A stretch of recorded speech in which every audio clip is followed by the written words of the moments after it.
Hello दोस्तों, तो आज शुरू करते हैं द स्वीट गर्ल का एपिसोड 5। ज्वार वर्कशॉप पर बैठी गुस्से में यही कह रही थी कि मुझे समझ नहीं आ रहा कि जब मैं यहाँ रहकर पैसा नहीं कमा सकती तो मैं यहाँ क्या कर रही हूँ। ज्वार को चिंता है कि बिना पैसे वह मिस ली की दवाइयों की बंदोबस्त कैसे कर पाएगी। अगली सुबह ज्वार वर्कर्स की बातों को सुनती है। फिर कह रही थी कि शहर में दूसरी जगहों पर नौकरियां मिल रही हैं जहाँ यहाँ से ज्यादा सैलरी है। ज्वार सोचती है कि मुझे भी ज्यादा सैलरी की जॉब लेनी चाहिए। वह भागते हुए उस वर्कर के पास जाकर जॉब के बारे में पूछती है और उससे शॉप का पता भी ले लेती है।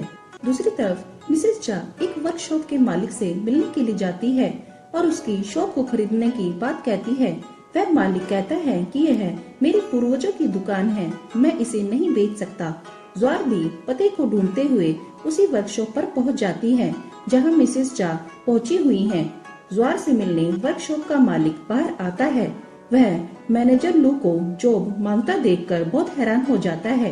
वह ज्वार से पूछता है कि मैनेजर लू, आप अपनी जॉब क्यों छोड़ रहे हैं? क्या वहाँ आपको अच्छी सैलरी नहीं मिलती? ज्वार कहती है, हाँ, मुझे ज्यादा सैलरी वाली वर्कशॉप पर ही काम करना है। वह मालिक कहता है, तो आपको कलरफुल सिल्क वर्कशॉप पर जाना चाहिए। आप अपना रेजिग्नेशन लेटर देकर मेरे पास आ जाना, मैं आपको वहाँ पर ले चलूंगा। ज्वार कहती है, ठीक है, मैं कल आपको यहीं आकर मिलती हूँ। बाहर जाते हुए ज्वार सोचती है कि ये रेजिग्नेशन लेटर होता क्या है और अपनी गलती से कमर पर बंधी हुई पोटली को वहीं गिरा देती है। मिसेस चा वर्कशॉप के मालिक से बहुत गुस्सा थी और वे बाहर चली जाती हैं। तभी ज्वार भागते हुए मिसेस चा के सामने अपनी पोटली उठा लेती है। मिसेस चा ज्वार को मैनेजर लू समझ रही थी और वे उसे जिंदा देखकर बहुत हैरान हो जाती हैं। ज्वार कहती है, अगर आपको मेरी वजह से कोई परेशानी हुई है तो मुझे माफ कर देना। मिसेस चा अपनी नौकरानी को कहती है कि लू अब तक जिंदा कैसे है, तुम इसके बारे में जल्दी से पता लगाओ।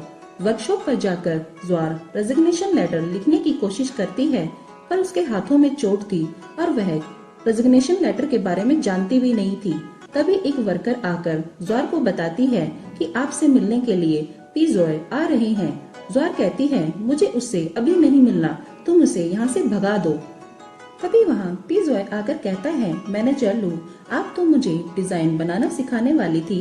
ज्वार कहती है, हाँ हाँ पीजॉय, मैं आपका ही इंतजार कर रही थी, जल्दी आइए, मैं आपको सिखाती हूँ। ज्वार को तो खुद ही डिजाइन बनाना नहीं आता, वह पीजॉय को क्या सिखाती। पीजॉय ज्वार के हाथ की चोट को देख लेता है और ज्वार के हाथ को पकड़कर उस पर दवाई लगाने लगता है। वह ज्वार को कहता है, एक लड़की को अपने शरीर का बहुत अच्छे से ध्यान रखना चाहिए और वहाँ से जाने लगता है। ज्वार पीजॉय को रोककर कहती है कि जैसे तुम्हें पता है कि मेरे हाथों में चोट है तो क्या तुम मेरे लिए रेजिग्नेशन लेटर लिख दोगे? पीजॉय हैरान होकर कहता है, पर तुम इस वर्कशॉप को छोड़ क्यों रही हो? ज्वार कहती है कि मुझे अपनी जिंदगी में बहुत कुछ करना है, इसलिए मैं यह जॉब छोड़ना चाहती हूँ। पीजॉय समझ जाता है कि ज्वार झूठ बोल रही है। वह कहता है, ठीक है, मैं लिख दूंगा, पर तुम्हें मुझे रोज डिजाइन सिखाने आना होगा। ज्वार कहती है, हाँ, मैं जरूर तुम्हें रोज सिखाने आऊंगी। पीजॉय रेजिग्नेशन लेटर लिख देता है।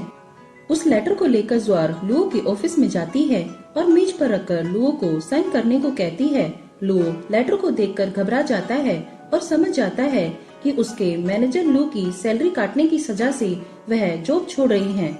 लुओ उस लेटर को फाड़ देता है और ज्वार को कहता है, तुम्हें जो कुछ भी प्रॉपर्टी, गहना और कोई भी तुम जॉब मांग लो, पर तुम रिजाइन मत करो। ज्वार तुरंत कहती है, मुझे ज्यादा सैलरी चाहिए। लुओ यह सुनकर मुस्कुराता है और ज्वार के कान के पास आकर कहता है, पर तुम्हें भी मुझे क्लाउड फैशन की किताब देनी है। ज्वार को तो किसी भी किताब के बारे में पता ही नहीं था। मिसेस चा की नौकरानी उन्हें बताती है कि हमारे लोगों ने तो मैनेजर लू को मार दिया था और उसकी लाश को जंगल में भी फेंक दिया था। मिसेस चा कहती है, तो आज हमने किसे देखा है, उसे मिलने के लिए बुलाओ। दूसरी ओर लुओ शुई को सारी बातें बताता है। शुई लुओ को कहता है कि तुम्हें मैनेजर लू के साथ अच्छे से व्यवहार करना चाहिए। ज्वार रात में बहुत सारा सामान चुराकर बाहर जाती है जहाँ पहले से ही उसका दोस्त अगार खड़ा था।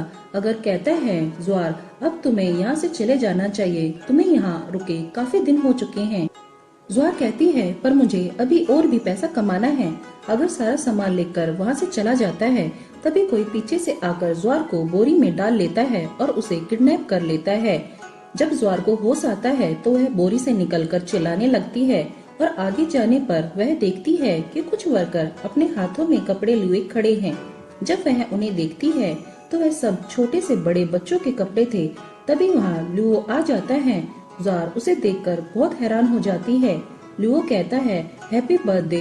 हम इन 18 सालों में एक साथ तो नहीं थे, लेकिन आगे आने वाले सारे बर्थडे पर मैं तुम्हारे साथ रहूंगा। ऊपर से जेनो और सुई उन पर फूलों की बारिश कर रहे थे। लुओ फिर से ज्वार के कान के पास आकर कहता है कि तुम्हें याद है ना कि तुम्हें मुझे क्लाउड फैशन की बुक देनी है। यह सुनकर ज्वार को गुस्सा आ जाता है और वहाँ से वह भाग जाती है। जेनो और सुई समझ जाते हैं कि फिर कुछ गड़बड़ हो गई है। सुई लुओ से पूछता है, अब तुमने क्या कर दिया? लुओ कहता है कि मैनेजर लू अपना वादा तोड़ रहे हैं। सुई को कुछ समझ नहीं आता। अगली सुबह ज्वार वर्कशॉप पर उदास बैठी थी। एक वर्कर आकर उसे बताती है कि मैनेजर लू को यह ड्रेस खुद ही कस्टमर को डिलीवर करने जाना है। बाहर जाने की बात को सुनकर वह जल्दी से उठती है और ड्रेस को लेकर बाहर भाग जाती है। ज्वार डिलीवरी के पते पर पहुंच जाती है, जहां मिसेस चा की नौकरानी उसे अंदर लेकर जाती है। ये सब मिसेस चा की चालाकियां थी ताकि वह मैनेजर लू को फिर से अपने लोगों के हाथ से मरवा सके। मिसेस चा कहती हैं, मैनेजर लू, काफी दिनों से तुम मुझसे मिली नहीं। ज्वार कहती है कि मैं दूसरे वर्कशॉप पर काम करती हूँ। अगर मैं आपसे मिलती तो सबको मुझ पर शक हो जाता। मिसेस चा सोचती हैं कि अब भी लू मेरे साथ काम करना चाहती हैं और वह अपने लोगों को पीछे हटने को कहती हैं। मिसेस चा कहती हैं, तो फिर तुम जल्दी से उस क्लाउड फैशन की बुक को मुझ तक ला दो। ज्वार सोचती है कि वह किस किताब के बारे में बात कर रही हैं और वह कहती हैं, हाँ, मैं आपके लिए उस किताब को जरूर ले आऊंगी। नौकरानी पैसे देकर ड्रेस ले लेती है। वापस जाते हुए ज्वार सोचती है कि सब उस किताब के पीछे क्यों पड़े हैं। तभी रास्ते में वह देखती है कि कुछ लोग एक लड़की और उसके पिता के साथ मारपीट कर रहे हैं। ज्वार उन लोगों पर पत्थरों से हमला कर देती है। जब वे लोग ज्वार को पकड़ने के लिए उसके पीछे भागते हैं, ज्वार उस लड़की और उसके पिता के साथ भाग जाती है। भागते हुए उसे याद आता है कि उसे तो पीजॉय को डिजाइन सिखाने के लिए जाना था।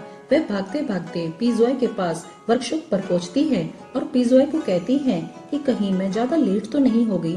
पीजॉय कहता है, नहीं, मैं भी अभी आकर ही बैठा था। ज्वार पीजॉय के डिजाइन को देखकर बहुत खुश हो जाती है। पीजॉय कहता है, मुझे पता है तुम मेरे डिजाइन को और अच्छा बना दोगी। ज्वार कुर्सी पर तो बैठ जाती है, पर उसे थोड़ी ना कोई डिजाइन बनाना आता था। पीजॉय ज्वार के हाथ को पकड़कर उस डिजाइन से कुछ और बनाने लगता है। तो दोस्तों, आज के लिए सिर्फ इतना ही। आगे मिलते हैं एपिसोड 6 में। अगर आपको आज की वीडियो पसंद आई है तो लाइक और सब्सक्राइब जरूर कीजिए।